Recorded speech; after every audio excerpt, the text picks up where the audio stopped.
Hola, ¿qué tal? Dans cette vidéo, nous allons aborder la fonction carré. Commençons par la définition. Eh bien, la fonction carré est la fonction définie sur R par f de x égale x carré. En clair, c'est la fonction qui, à tout nombre réel, associe son carré. Donnons quelques exemples. F de 0. Eh bien, f de 0, c'est égal à 0 au carré, c'est-à-dire 0. F de 1, c'est égal à 1 au carré, c'est-à-dire 1. F de moins 1, ça, c'est égal à moins 1 au carré, c'est-à-dire 1. On constate que 1 et moins 1 ont la même image par la fonction carré. Calculons l'image de 2 par f, donc f de 2, c'est égal à 2 au carré, c'est-à-dire 4. F de moins 2, l'image de moins 2, c'est égal à moins 2 au carré, c'est-à-dire 4. On ne va pas multiplier les exemples à l'infini, on va juste accepter le fait que par la fonction carré, un nombre et son opposé ont toujours la même image. Voyons à présent ce qu'il en est de la représentation graphique. Nous avons ici la courbe en rose, le tracé de la représentation graphique de la fonction qui à x associe x carré. Eh bien, on constate que la courbe représentative de la fonction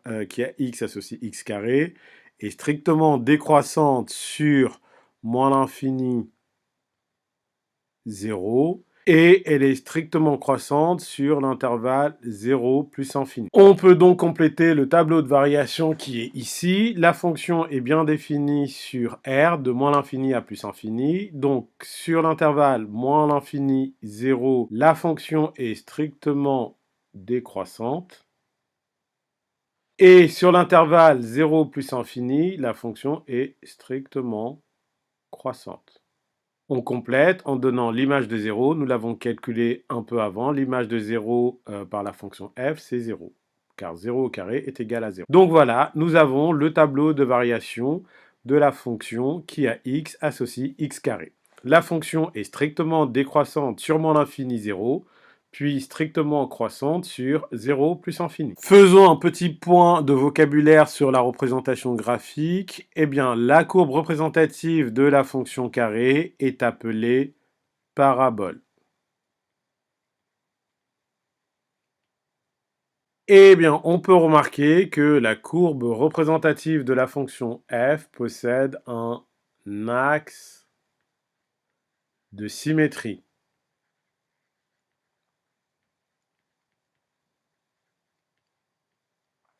Eh bien, cela traduit géométriquement ce qu'on avait commencé à entrevoir auparavant, à savoir que deux nombres opposés ont toujours la même image par f dans le cadre de la fonction carré. Eh bien, lorsqu'on trace une droite parallèle à l'axe des abscisses, comme ceci. Pour peu que cette droite soit au-dessus de l'axe des abscisses, eh bien, on a toujours deux points d'intersection entre la droite parallèle à l'axe des abscisses et la courbe représentative de notre fonction.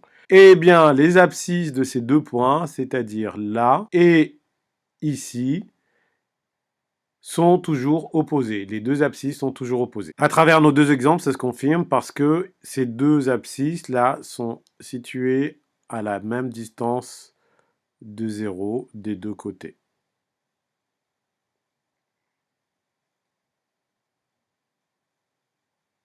Donc, pour ce qui est de l'axe de symétrie, il s'agit de la droite d'équation x égale 0, c'est-à-dire l'axe des ordonnées du repère.